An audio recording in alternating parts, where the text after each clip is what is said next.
각자 자기가 느낀 대로 이렇게 얘기를 하지만은 이제서부터 이제 영화를 보여드릴 때는 이 네 가지의 항목에 여러분들이 리뷰를 한다고 생각을 하고 정리를 하세요. 볼 때마다 좀 이렇게 정리를 해나갈 필요가 있는 것 같아요. 김봉래 씨는 굉장히 구성이 간결했어요.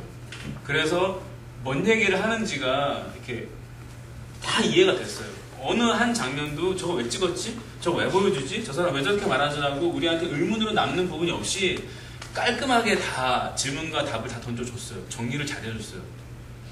그렇게 쓰시라 라는 의도로 좀 보여드렸고, 예, 이제 저 같은 경우는 용서라는 것을 후반부에, 전반부는 뭐랄까요, 관객들로 하여금 몰입시키기 위해서 이렇게 막 좀 어눌하게 한국말을 하는 미국에서 온 여자분과 그리고 이 친구를 이 사람을 태우면서 또 이렇게 좀 오늘 돈 좀 많이 벌겠나라고 어떤 약간 좀 그런 세속적인 그런 마인드를 가지고 있는 약간 건들건들거리기도 하고 좀 가벼운 캐릭터의 그런 택시 기사 두 사람의 이야기로 좀 관객의 재미, 이 이야기가 지루하지만은 않아요. 여러분들이 끝까지 볼 수 있도록 여러분들에게 어떤 그런 세팅을 하기 위해서 전반부는 그렇게 흘러가지만 후반에서는 저는 그 할머니가 이렇게 막 약간 노망 나신 것 같이 보이시는데 사실은 다 듣고 있었다는 거죠.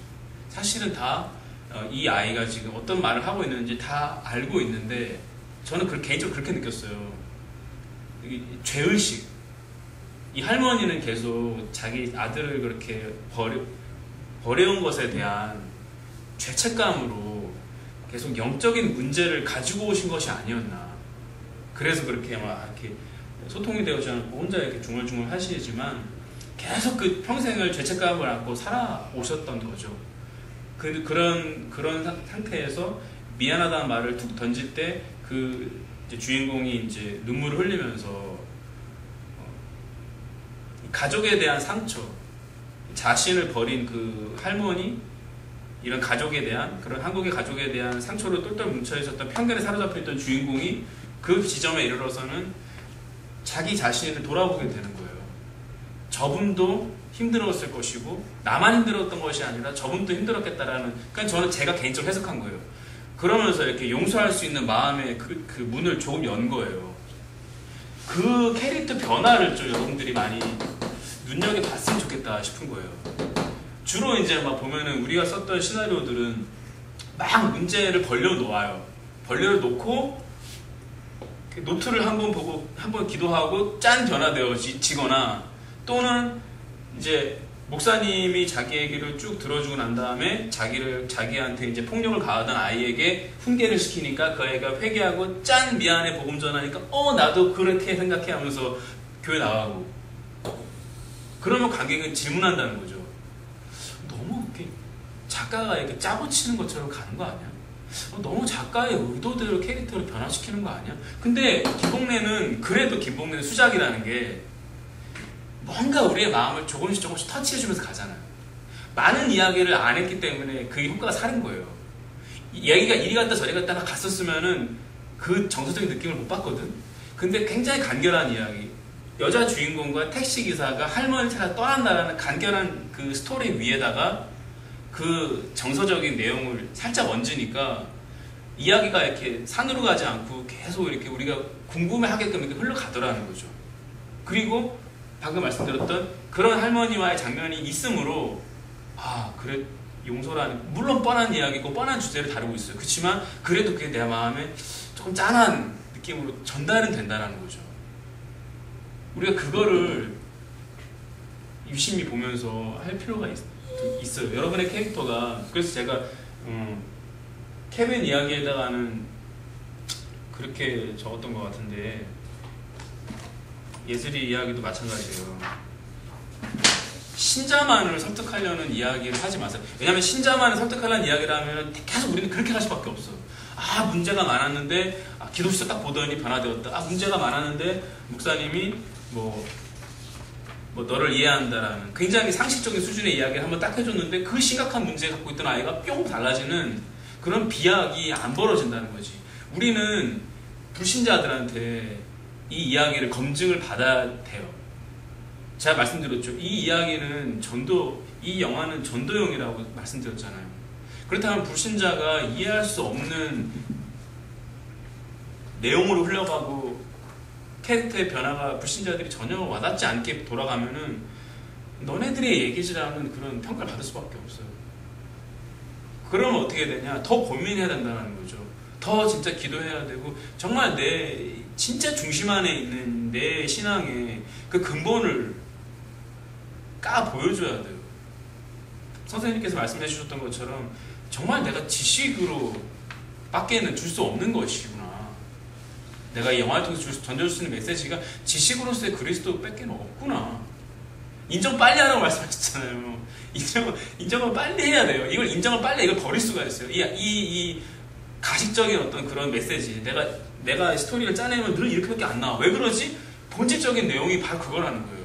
지식의 그리스도에 불과하기 때문에 여러분들이 아무리 기가 막히게 공부를 시나리오를 써도 똑같다라는 거예요.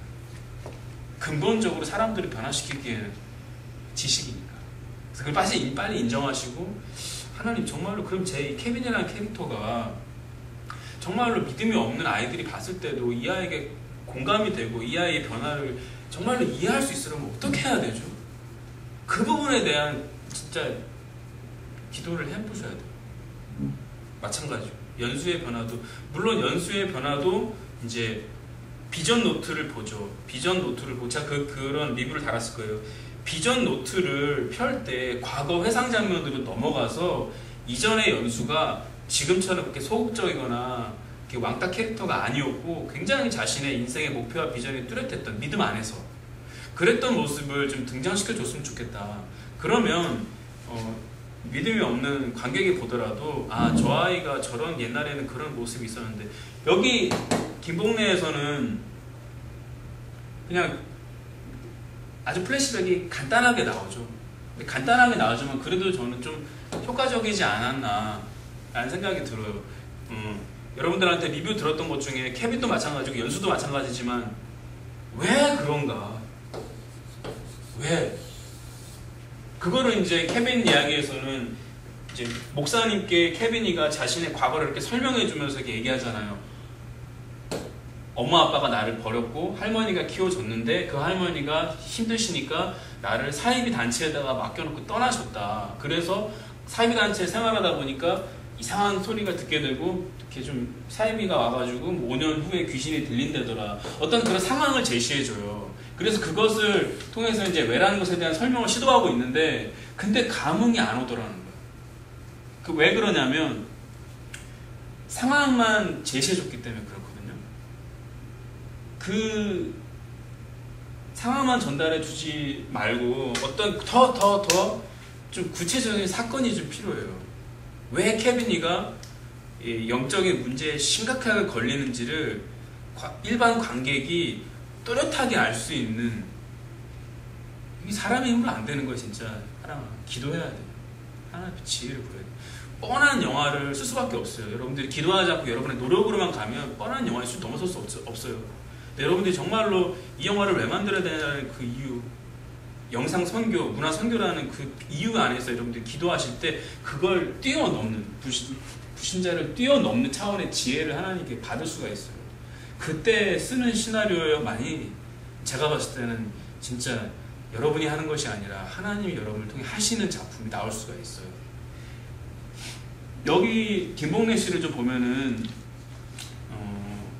좀 캐릭터의 내면을 들여다볼 수 있는 그 전반부에는 이 할머니 만났다 저 할머니 만났다 그 다음에 이 택시기사가 어떤 그런 지루하지 않게 관객을 지루하지 않게 하기 위한 약간 그런 애드립 같은 코믹한 부분들을 넣느라 이제 이 여자가 어떤 인물인가에 대한 캐릭터의 깊은 설명은 없었어요. 근데 교회 장면을 통해서 저는 그 캐릭터 설명을 시도했다고 봐요. 감독이 진짜 이 할머니를 찾으려고 하는 그 아이의 마음 이런 거를 좀 보여주기 위해서 차분하고 좀 밀도 있게 뭔가 이야기를 할 수 있는 교회당안이라는 공간을 설정해 놓고 두 인물을 통해서 이 여자 혼자서 아 나는 이래서 슬프고 저래서 슬프라 얘기하지 않아요.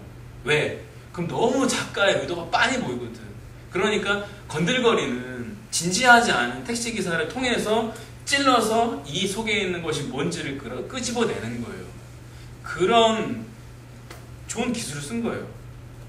우리는 아직 조금 그런 경향이 있어요. 내가 막 힘든 거를 막 내 입으로 다 이야기하는. 그러면 어떻게 느껴지냐면 너무 좀 대충 쓴 것 같다, 시나리오를.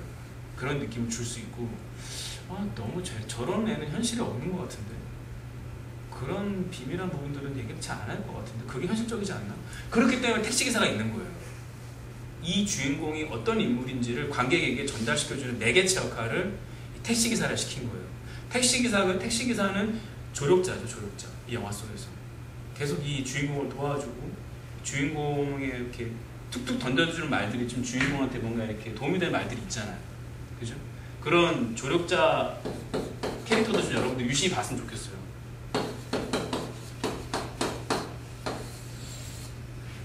그리고 이제 씬도 물론 이 영화는 한 25분에서 27분 가까이 이제 되었습니다만은 찍는데 오래 걸리진 않았을 것 같아요. 제가 보기에는 한 4회차, 5회차 하면 되지 않을까 싶은데, 여러분들이 이 씬들을 보세요. 대충 쓴 것 같아요. 이 택시 안에서의 대화라든지 이렇게 어떤 사람들을 만날 때 대화가 단순하지 않아요. 그 안에 뭔가 이렇게 기승전결이 있어요. 그런 것들을 사전에 생각을 정리하고 시나리오를 쓰는 것과 그냥 딱 떠오르는 아이디어들을 쭉 밀고 나가는 게 약간 민자로 가는 것과 이 차이가 있다라는 거죠. 지루하지 않은 이유 중에 하나는 한 씬 안에 굉장히 그런 나름대로의 정성을 들인 거예요, 이 영화가. 그래서 여러분들이 보기에 지루하지가 않았던 거예요. 그런 부분을, 그러니까 아까 좀 기술적인 부분들에 너무 또 관심을 갖는 것이 아닌가 싶어가지고, 아직 기술보다는 이 영화가 뭘 얘기하고자 하는 거지? 주제. 그리고 그 주제를 펼쳐내기 위해서 어떤 구조를 가지고 보여주지? 이 영화의 구조는 엄마 찾아 사말리죠. 구조. 그 구조가 굉장히 한몫을 했어요.